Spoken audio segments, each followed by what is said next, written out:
நாளென் செய்யும் வினிதானென் செய்யும் என நாடி வந்து கோளென் செய்யும் கொடுங்கோற்றென் செய்யும் குமரேசர் இரு தாளும் சிலம்பும் சதங்கையும் தண்டையும் சண்முகம் தோளும் கடம்பும் எனக்கு முன்னே வந்து தோன்றினே. உலகமெங்கும் வாழ்ந்து கொண்டிருக்கும் ஸ்ரீ குபேரன் டிவி நேயர்களுக்கு சைதை ராஜாவின் அன்பான வணக்கங்கள். இந்த எபிசோடில் நாம் செப்டம்பர் மாத பலன்கள் 12 ராசிகளுக்கும் சொல்ல இருக்கிறோம். ஒவ்வொரு ராசி வாரியாக சொல்ல இருக்கிறோம். இதுவரைக்கும் எங்களுடைய சேனலை பார்த்து கொண்டிருக்கும் அன்பர்கள், சப்ஸ்கிரைப் செய்யாதவர்கள் சப்ஸ்கிரைப் செய்து கொள்ளும்படி கேட்டுக்கொள்கிறோம். மேற்கொண்டு ராசியை பார்ப்போமா? இப்பொழுது நாம் மேஷ ராசியை பார்க்க இருக்கிறோம். மேஷ ராசிக்கு இந்த செப்டம்பர் மாத கிரகங்கள் என்ன பலாபலன்களை வழங்க இருக்கிறது என்பதை பார்க்க இருக்கிறோம். மேஷ ராசி காலபுருஷ தத்துவப்படி முதல் ராசி.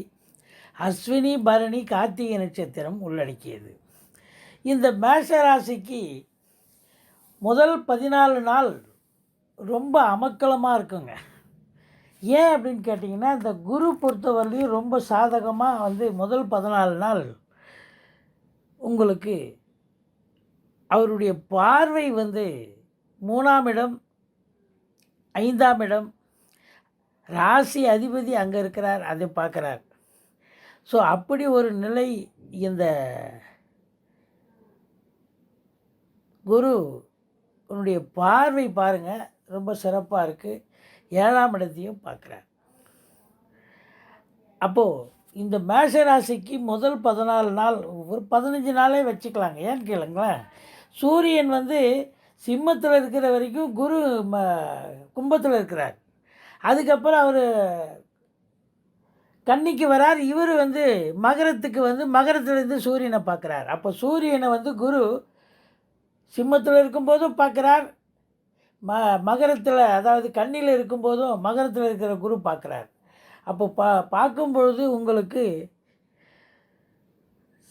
மேஷராசி அன்பர்களுக்கு முதல் 15 நாள் ரொம்ப யோகமாக இருக்கக்கூடிய ஒரு அமைப்பு இருக்குங்க. அப்போ அடுத்த 15 யோகம் இல்லையா அப்படின்னு கேட்கக்கூடாது.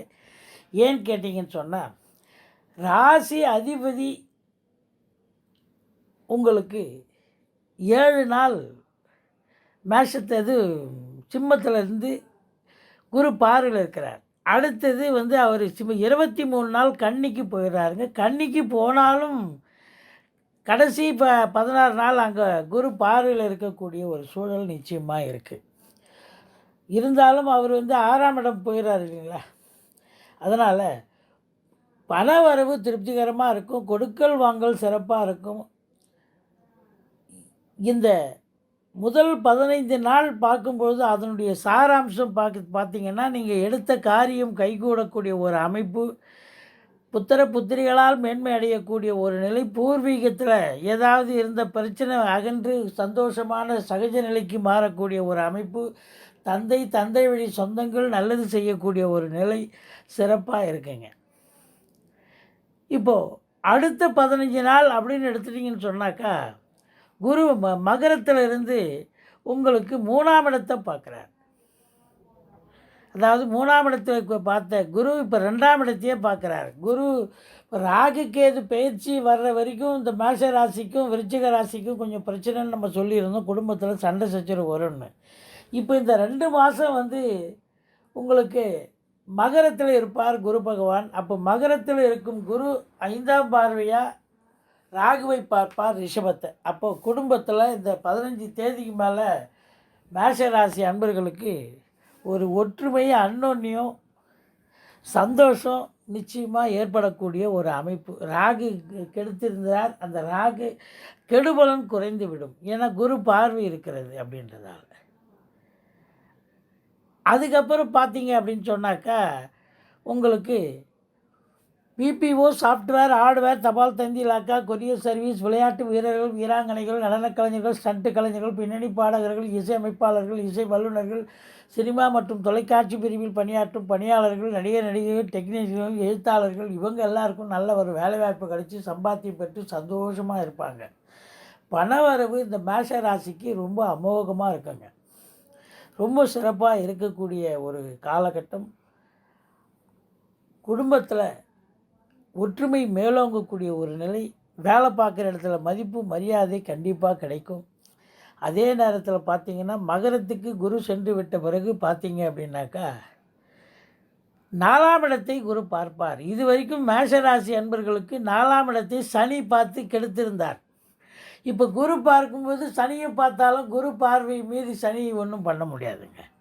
அப்போ சுகஸ்தானம் ஓரளவுக்கு இந்த மேஷராசி அன்பர்களுக்கு இந்த 15 தேதிக்கு மேலே குரு பயிற்சி ஆனதுக்கு, அதாவது மகரத்துக்கு போனதுக்கப்புறம் ஓரளவுக்கு தாயாருடைய தேக ஆரோக்கியம் சிறப்பாக இருக்கும். தாய் வழி சொந்தங்கள் ஓரளவுக்கு அரவணைப்பாக ஆதரவாக இருக்கக்கூடிய ஒரு சூழல். உங்களுக்கு வண்டி வாகனங்கள் ஓரளவுக்கு வருமானங்கள் தரக்கூடிய ஒரு அமைப்பில் இருக்கக்கூடிய நிலையில் இருக்கும். படிக்கும் மாணவர்கள் நல்லா படிப்பாங்க, எந்த குறையும் இருக்காது.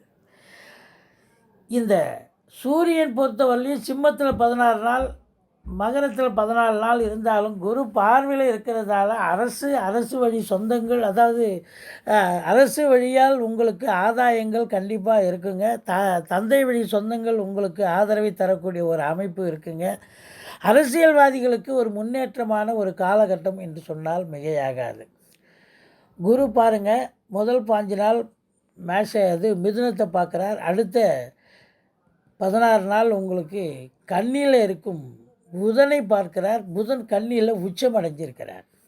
அப்போ கல்வியில் மேன்மை அடையக்கூடிய அன்பர்கள் ரொம்ப நல்லா படிப்பாங்க. அதுலேயும் குறிப்பாக மேல் படிப்பு படிக்கக்கூடிய அன்பர்கள், இந்த ICWA, CA இது மாதிரி கணிதம் சம்பந்தப்பட்ட பிகாம் இது மாதிரி இந்த துறையில் படிக்கக்கூடிய அன்பர்கள் ரொம்ப சிறப்பாக படித்து தேர்ச்சி அடையக்கூடிய ஒரு நிலை.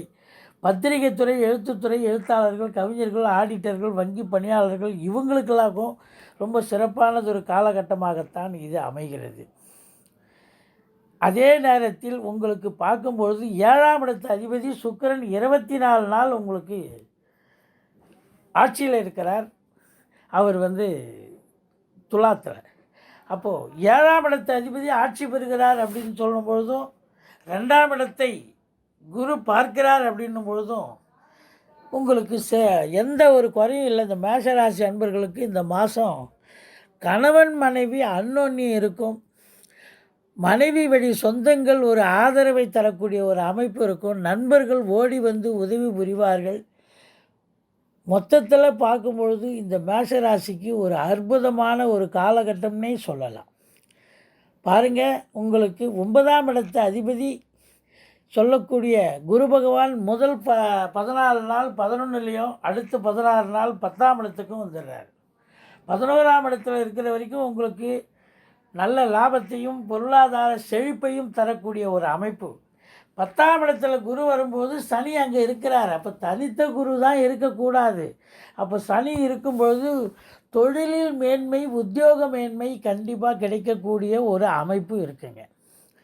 இது திருப்திகரமான ஒரு சூழல். வேலை இழந்தவர்களுக்கு வேலைவாய்ப்பு கிடைக்கும், வேலை இல்லாதவர்களுக்கு வேலைவாய்ப்பு கிடைக்கும். வேலையில் இருக்கும் மேஷராசி அன்பர்களுக்கு ப்ரமோஷன், இன்க்ரிமெண்ட், தேவையான இடத்துக்கு டிரான்ஸ்ஃபர் வாங்கிட்டு போகிறது, இப்படி பல மகிழ்ச்சியான சம்பவங்கள் நடைபெறக்கூடிய ஒரு அமைப்பு நிச்சயமாக இருக்குங்க.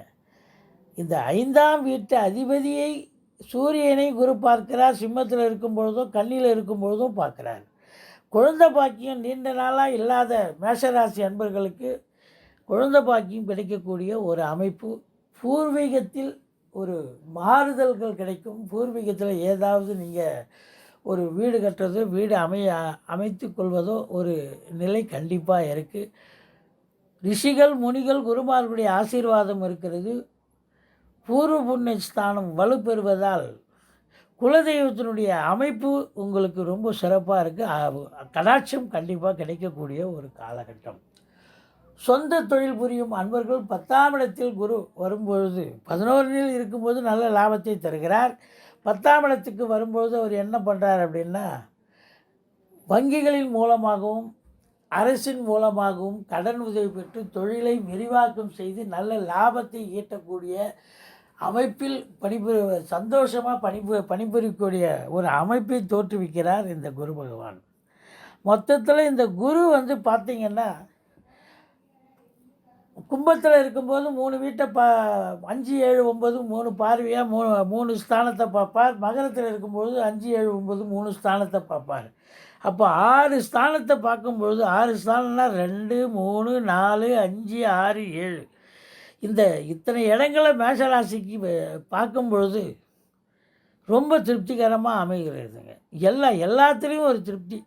போட்டி பொறாமைகள் இருந்ததெல்லாம் விலகி ஓரளவுக்கு சக்ஸஸ் ஆகக்கூடிய ஒரு நிலை நிச்சயமாக. அதே நேரத்தில் ஒப்பந்தங்கள் கையெழுத்திடலாம். இடம் வாங்கி விற்கக்கூடிய அன்பர்களுக்கு ஒரு நல்லது நடக்கக்கூடிய ஒரு காலகட்டம். அதுலேயும் குறிப்பாக இந்த குரு சனி சேர்ந்ததுக்கு அப்புறம் பார்த்தீங்கன்னு சொன்னால் உங்களுக்கு இந்த கம்பெனிஸில் வேலை பார்க்குறவங்களுக்கு ரொம்ப பிரமாதமாக அவங்களுக்கு தொழிலில் மேன்மை, உத்தியோக மேன்மை கண்டிப்பாக கிடைக்கும். ஒரு சிலருக்கு நல்ல ஒரு தொழிலில் ஒரு மேன்மையான ஒரு அமைப்பு, இப்போ ஊதிய உயர்வு இது மாதிரி தொழில் இடமாற்றம் இப்படி அமைத்து கொள்ளக்கூடிய ஒரு நிலை கண்டிப்பாக உருவாகுதுங்க. மொத்தத்தில் இந்த சனி பகவான் 3ஆம் பார்வையாக 12ஆம் வீட்டை பார்க்குறதால நீங்கள் இந்த மாதம் மேஷராசி அன்பர்கள் ரொம்ப பிஸியாக இருக்கிறதால நீங்கள் வேலைக்கு அதாவது உண்ண மாட்டீங்க. இரவில் உறக்கம் வராமல் உங்களுடைய சிந்தனைகள், செயல்கள், எண்ணங்கள் எல்லாம் வேலையை பற்றி, தொழிலை பற்றியே தான் இருக்கும்.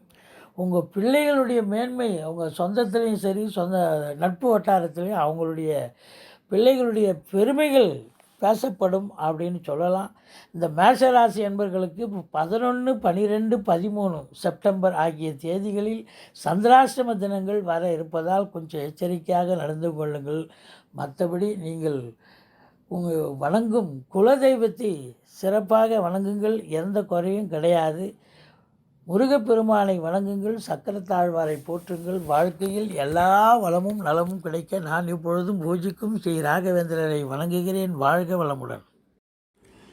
எங்கள் வீடியோ பிடிச்சிருந்தா லைக் பண்ணுங்கள், ஷேர் பண்ணுங்கள், மறக்காமல் சப்ஸ்கிரைப் பண்ணுங்கள். நன்றி. வாழ்க வளமுடன்.